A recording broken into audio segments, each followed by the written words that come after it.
Dear Patriots, before the news starts, please subscribe to our patriotic channel by clicking the subscribe button.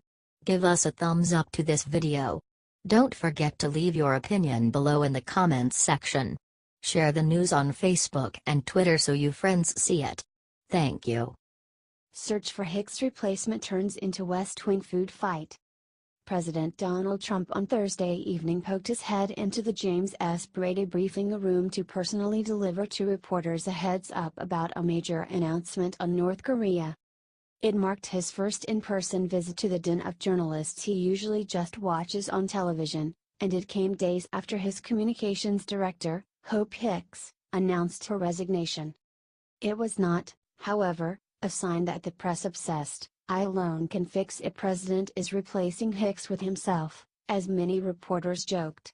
In fact, the search to take over that job has become something of an internal free-for-all, with aides campaigning for the job, Trump soliciting advice directly from Hicks about who should take over when she's gone, and Chief of Staff John Kelly trying to broaden the search to include some outside candidates.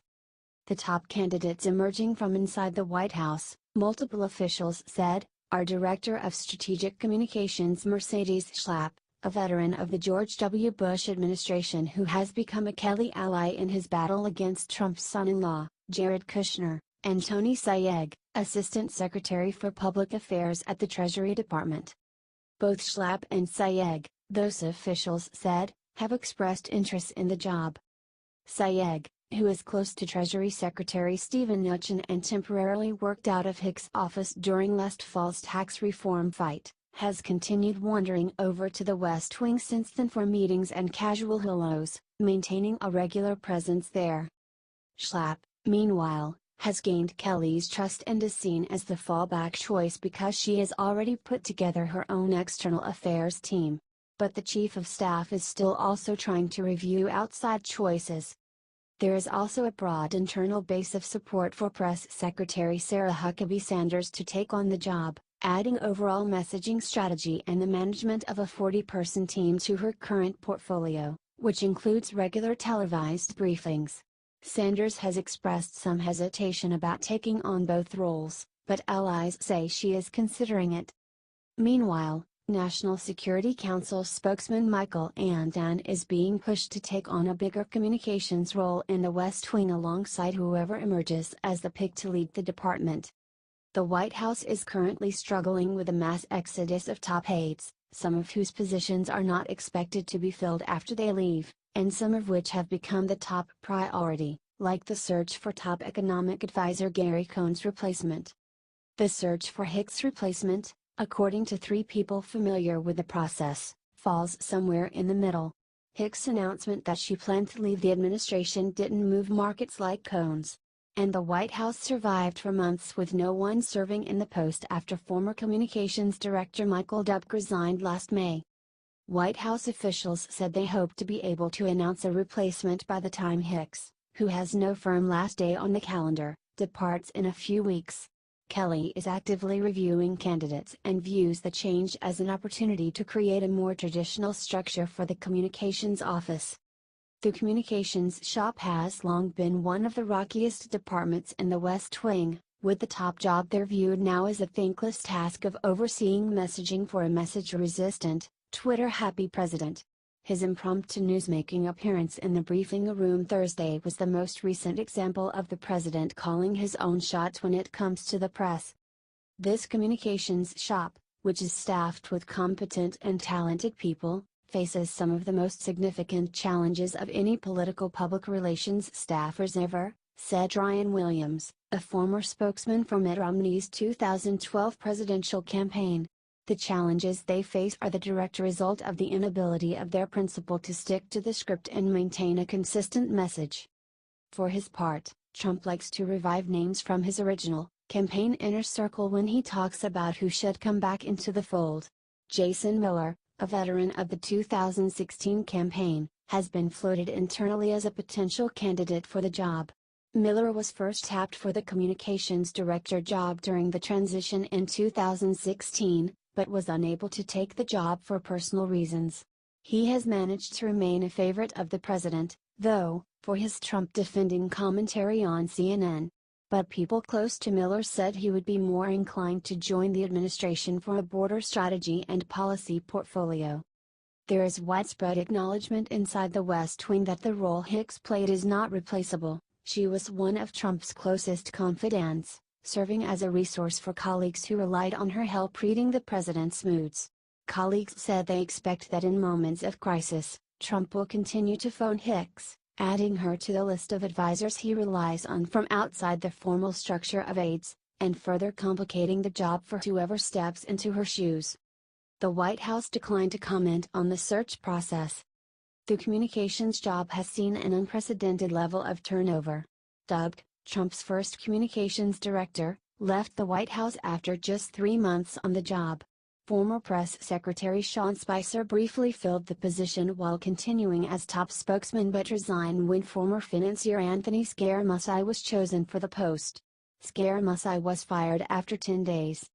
Hicks was seen as a reluctant and inexperienced successor, who came into the position insisting that her job title include the word interim but ultimately lasted longer in the post than any of her Trump administration predecessors. Nancy Cook and Eliana Johnson contributed to this report.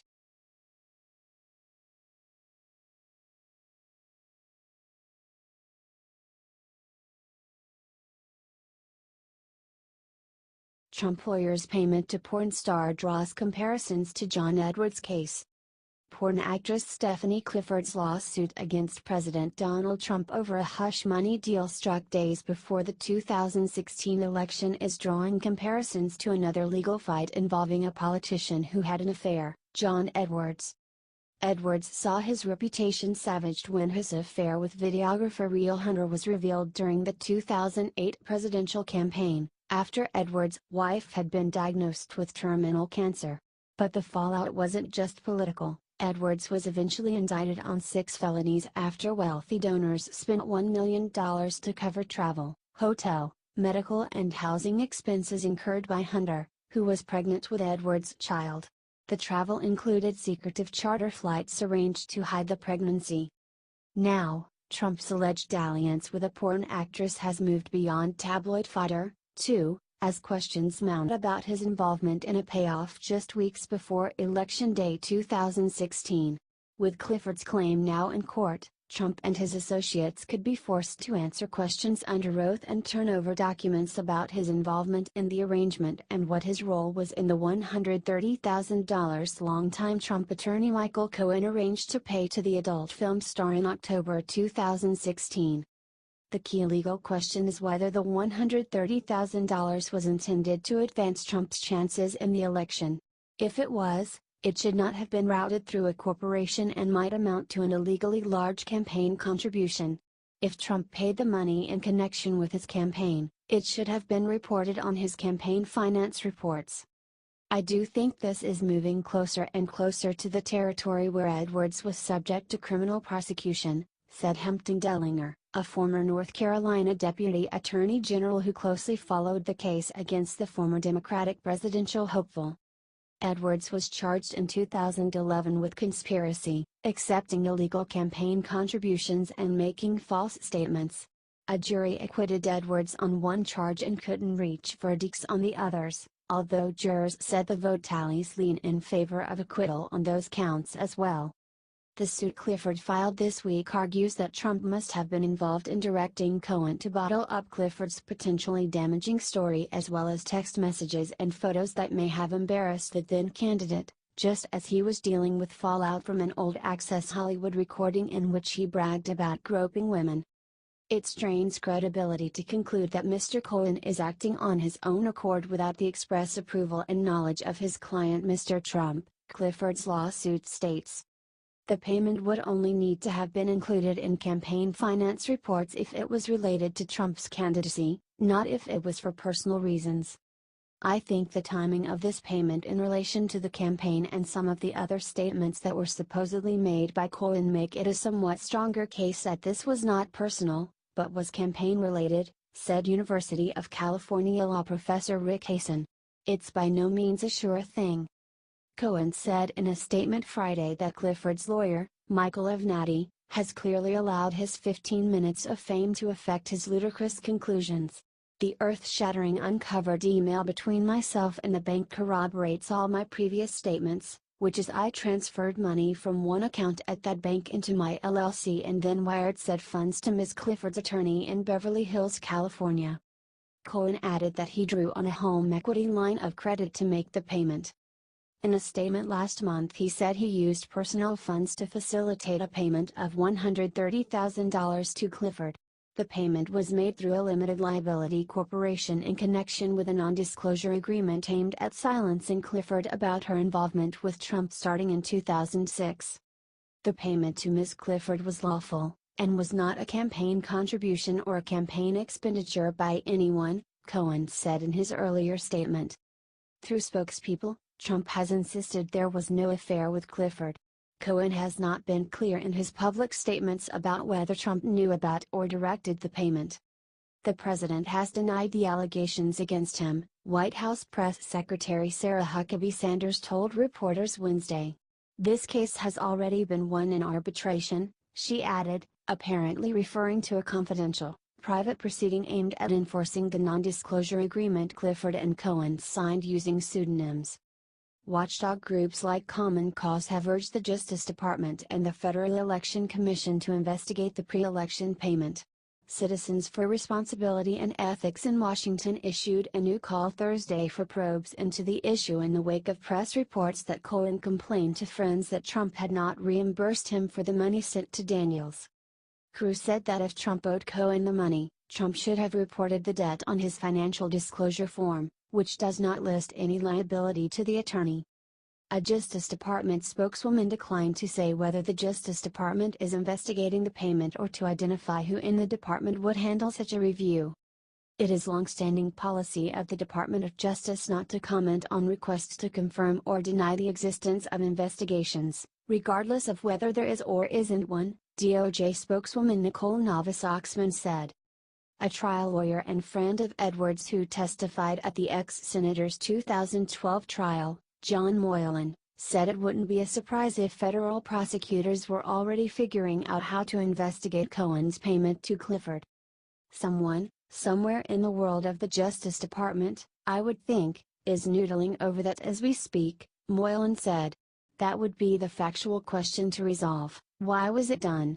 Given the timing, it is a little hard to think the campaign was not a significant motivating factor. One factor that would weigh strongly against any prosecution over the payment to Clifford is that prosecutors never managed to prove their case against Edwards, who was not retried after his acquittal. Moylan said he doesn't think the failure of the Edwards prosecution means the episode involving Cohen and Clifford couldn't be prosecuted, but said he thinks the outcome of the trial would be a factor. I am sure they will look at the facts that mattered in the Edwards case and compare them to the evidence put together here and make a decision about whether to go forward, Moylan said. One open question is who at Justice would conduct such an investigation.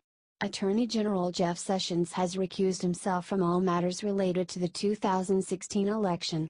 That would presumably include the payment to Clifford, although officials declined to confirm that Friday. We don't discuss specific issues in the scope of a recusal, DOJ spokeswoman Sarah Isker Flores said. The issue would probably fall to Deputy Attorney General Rod Rosenstein, lawyers said. He could potentially assign the issue to Special Counsel Robert Mueller, who is already exploring several subjects related to the 2016 campaign. Rosenstein could also leave the issue to the prosecutors who typically handle campaign-related matters, the Public Integrity Section's Election Crimes Branch, since any expansion of Mueller's probe seems certain to infuriate Trump. It's none like this can just now die down, said Lawrence Noble of the Campaign Legal Center. This now has a life of its own, pressure is mounting the more that comes out about it.